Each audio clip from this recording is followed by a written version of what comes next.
Hello friends, Supriya kitchen टीव्हीमध्ये तुम्हा सर्वांचं स्वागत आहे। चला आजची रेसिपी बघूया। तर मी इथे एक बाउलमध्ये भात घेतलेला आहे। तुम्ही उरलेला भात घेऊ शकता, नाही तर गरम गरम भात बनवला असेल तर ते पण घेऊ शकता। तर भातला आपण साइडमध्ये ठेवूया। त्यानंतर मी ते बारीक कट करून घेतलेलं कोथिंबीर आणि कांद्याचा पात आणि कांदा आणि हे तर कॅप्सिकम घेतलेला आहे। त्यानंतर मी ते पनीरचे छोटे पीसेस पण करून घेतलेला आहे। पनीर पण यूज करायचं आहे। तर सारे पदार्थ आपण साइडमध्ये ठेवूया। तोपर्यंत आपण गॅसकडे जाऊया। गॅसवर मी इथे कढाई ठेवलेला आहे। कढाईमध्ये 2 टेबलस्पून एवढं तेल घातलेलं आहे। तेल थोडंसं गरम झाल्यानंतर आपण ह्याच्यामध्ये पनीर घालूया आणि पनीरला छानपैकी आपण इथे फ्राय करून घ्यायचं आहे, चारी बाजूनी गोल्डन ब्राउन कलर येईपर्यंत।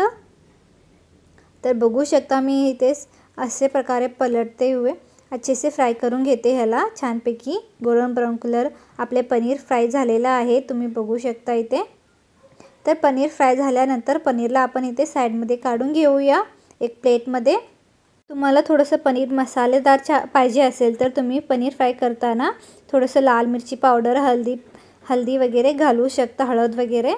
तर पनीरला मी इथे साइडमध्ये काढून घेतलेला आहे आणि त्याच कढाईमध्ये मी इथे बारीक कट केलेले हिरवी मिरची आणि कांदा वगैरे घालूया याच्यामध्ये आणि त्याला आपण छानपैकी फ्राय करून घ्यायचं आहे।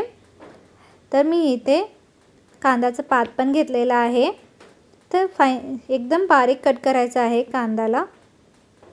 आता इथे हिरवी मिरची आणि कांदा हलका छानपैकी असं फ्राय झाल्यावर इथे आपण इथे कॅप्सिकम घेतलेलं होतं ते पण घालूया याच्यामध्ये आणि याला आपण छानपैकी आपण इथे फ्राय करून घ्यायचं आहे। जास्त फ्राय नाही करायचं, थोडंसं क्रंचीनेस पाहिजे, त्यामुळे जास्त सॉफ्ट नाही करायचं आहे। आणि मी इथे थोडेसे चिली फ्लेक्स आणि ऑरिगॅनो घालत आहे। ऑरिगॅनो असेल तर घाला, नाही तर स्किप पण करू शकता। मार्केटमध्ये तशा प्रकारे तुम्हाला पॅकेट मिळतील। आणि याला पण छानपैकी मिक्स करून घेतलेला आहे। मिक्स करून घेतल्यानंतर मी इथे भात घालते। भात घालून छानपैकी याला मिक्स करून घ्यायचं आहे। आणि मी इथे 1 चमचाभर एवढं जे काली मिरची असतात ना त्याचं पावडर घेतलेलं आहे आणि चवीनुसार मीठ पण घालूया। तर याला पण आपण मिक्स करून घेऊया। आणि थोडंसं मी इथे 4 से 5 एवढं पनीर घातलेलं आहे, जास्त नाही घालायचं। पनीर आपल्याला नंतर यूज करायचं आहे। पनीर घातल्यानंतर छानपैकी इथं मिक्स करून घ्यायचं आहे। याच्यामध्ये कुठलाही मसाला घालायचा नाही आहे। आणि वरून आपण बारीक कट केलेले स्प्रिंग ऑनियन आणि कोथिंबीर घालायचं आहे आणि याला पण छानपैकी मिक्स करून घ्यायचं आहे। तुम्हाला असेच खायचं असेल तर असं पण खाऊ शकता, पण आज आपण इथं डिफरंट आणि टेस्टी वेगळी रेसिपी बनवणार आहोत। तर याला साइडमध्ये ठेवूया आणि इथं मी गॅसवर परत एक पॅन ठेवलेला आहे। पॅनमध्ये 1 टेबलस्पून एवढंच तेल घातलेलं आहे, जास्त नाही। आणि 1 चमचाभर एवढं मी इथं मैदा घेतलेला आहे। थोडंसं 2 चमचा एवढं मैदा घातल्यानंतर छानपैकी याला फ्राय करून घ्यायचं आहे। मैद्याचा टेस्ट गेला पाहिजे। छानपैकी हलकासा याला फ्राय करून घेतल्यानंतर तुम्ही बघू शकता याचा कच्चा वास गेल्यानंतर तुम्ही याच्यामध्ये दूध घालायचं आहे। तर आपल्याला व्हाईट सॉस तयार करायचा आहे। तुम्ही याच्यामध्ये साय पण घालू शकता। तर मी इथे 1 कपभर एवढं दूध घेतलेलं आहे। दूध घातल्यानंतर छानपैकी याला मिक्स करून घ्यायचं आहे। याला सारखं तुम्हाला इथं ढवळत राहायला पाहिजे, नाहीतर खाली चिपकते, कारण आपण याच्यामध्ये मैदा घातलेला आहे। तर याला सारखं मिक्स करायचं हवे। आणि मी ते थोडंसं ऑरिगॅनो घालते याच्यामध्ये। अशा प्रकारे पॅकेट मार्केटमध्ये मिळतात, तुम्ही आणू शकता। थोडंसं चवीनुसार मीठ घालूया। मीठ घातल्यानंतर गॅस फ्लेम जे आहे ते लो टू मीडियम फ्लेममध्येच असायला पाहिजे, हाय फ्लेममध्ये ठेवू नका, नाहीतर मैदा सगळं घट्ट खालीच राहील। आणि थोडंसं आपण ह्याच्यामध्ये साखर घालूया, 1 चमचाभर एवढं। आता साखर घातल्यावर छानपैकी मिक्स करून घेऊया आणि हे मिक्स करायचं आहे तुम्हाला घट्ट होईपर्यंत। थोडंसं आपल्या सॉस येईपर्यंत, सॉस कसं असतं ना तसं घट्ट होईपर्यंत त्याला मिक्स करायचं आहे। आणि मी इथे अमूल चीज घेतलेला आहे। चीज ऑप्शनल आहे, घातल्यावर पण टेस्ट येतं, तुम्ही घालू शकता। तर चीज घातल्यानंतर छानपैकी याला मिक्स करून घेऊया चीज मेल्ट होईपर्यंत। गॅस फ्लेम जे आहे ते लो मीडियममध्येच असायला पाहिजे। तर आपला व्हाईट सॉस रेडी होत आहे। तर हे रेडी झालेलं आहे। आता मी गॅस बंद करते, कारण हे थंड झाल्यावर आणखी घट्ट होईल। तर मी ते केक टिन घेतलेला आहे। केक टिनमध्ये आपल्याला इथे एक चटणी तयार केली आहे। तुम्ही पाहिजे असेल तर शेजवान चटणी पण घेऊ शकता। ही होममेड चटणी आहे लाल मिरचीची। शेजवान चटणी पण तुम्ही यूज करू शकता। आता ह्याला मी छानपैकी असं मिक्स करून घेते, स्प्रेड करून घेते खाली। तेल वगैरे काही लावायची गरज नाही तुम्हाला। आणि थोडंसं आपण इथे टोमॅटो केचप पण घालूया आणि याला आपण छानपैकी इथे मिक्स करून घेऊया आणि स्प्रेड करून घेऊया।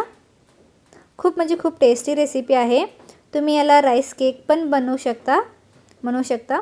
तर मी इथे जे भात आपण छानपैकी फोडणी करून घेतलं होतं ना, ते भात याच्यामध्ये घालूया। एकदमच नाही घालायचं आहे सगळं, आपल्याला ह्याते एक एक लेयर वगैरे करायचं आहे। तर एक लेयर मी इथे भात घातलेला आहे, तुम्ही बघू शकता। आता भात घातल्यानंतर जे आपण पनीर फ्राय करून घेतले होते, आता पनीरला याच्यामध्ये सेट करून घेऊया। त्यानंतर जे चटणी मी म्हणले होते ना, शेजवान चटणी, तुम्ही ते पण घेऊ शकता, याच्यावर घालूया। तिखट तुम्ही तुमच्या अनुसार घेऊ शकता, कारण मुलांना जास्त तिखट आवडत नाही, तर तुम्ही कमी पण घालू शकता। आणि जे सॉस आपण व्हाईट सॉस बनवून ठेवलेले होते, त्याला पण याच्यावर घालूया आपण छानपैकी। तुम्हाला जेवढं पाहिजे तेवढे घालू शकता। तर मी हे बघू शकता, जेव्हा मी गॅस बंद करत होते थोडंसं पातळ वाटत होतं ना, आता थंड झाल्यावर घट्ट झालेलं आहे। आता पनीर थोडंसं कमी वाटत होते मला, तर पनीर मी 2-4 ॲड केलेलं आहे। त्यानंतर वरून थोडंसं आपण चीज पण घालूया। तुम्ही ह्याला भात पिझ्झा बनवू शकता, नाहीतर भात केक पण बनवू शकता। खूप म्हणजे खूप टेस्टी आणि सोपी रेसिपी आहे। तुम्हाला रोज रोज तेच पिझ्झा वगैरे खाऊन बोर झाला असेल, तर तुम्ही अशा प्रकारे भातची रेसिपी पण बनवू शकता। राईस पिझ्झा पण बनवू शकता याला। तर मी इथे चिली फ्लेक्स, ऑरिगॅनो आणि इथे थोडेसे स्प्रिंग ऑनियन पण घातलेलं आहे वरून। आता आपल्याला चीज मेल्ट होईपर्यंत याला बेक करून घ्यायचं आहे। तर मी इथे कढाई घेतलेला आहे, कढाईमध्ये आपण इथे केक टिनला ठेवूया आणि लीडला क्लोज करून घेऊया आणि लो टू मिडियम फ्लेममध्ये ठेवून चीज मेल्ट होईपर्यंत त्याला असंच बेक करून घेऊया। चीज छानपैकी मेल्ट झाल्यावर तुम्ही बघू शकता किती छान वाटत आहे। तर याला आता गॅसला बंद करून घेऊया आणि याला थोडंसं आपण थंड व्हायला सोडूया, नाहीतर तुम्ही गरमागरम पण सर्व करू शकता।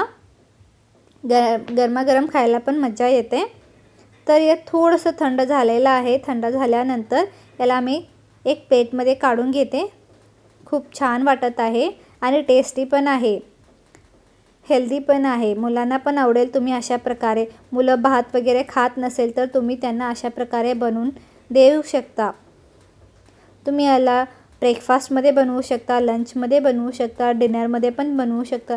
तुम्हाला जेव्हा बनवायचं मन करत असेल तर तुम्ही अशा प्रकारे बनवून खाऊ शकता। तुम्हाला निक्का भात नाही खायचा असेल तर पण अशा प्रकारे तुम्ही भात पिझ्झा रेसिपी पण बनवू शकता।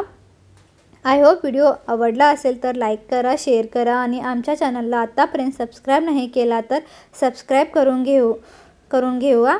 घ्या आणि हे रेसिपी पण तुम्ही जरूर ट्राय करा। खूप म्हणजे खूप सोपी आणि टेस्टी आहे। आणि कसं वाटलं व्हिडिओ ते पण आम्हाला कमेंट करून सांगा। मी ते टेस्ट करत आहे, खूप म्हणजे खूप टेस्टी पण वाटलं मला पण। आमच्या घरातच सगळे खाल्लेले आहेत। तर चला, अशाच प्रकारे पुढच्या व्हिडिओमध्ये मिळते।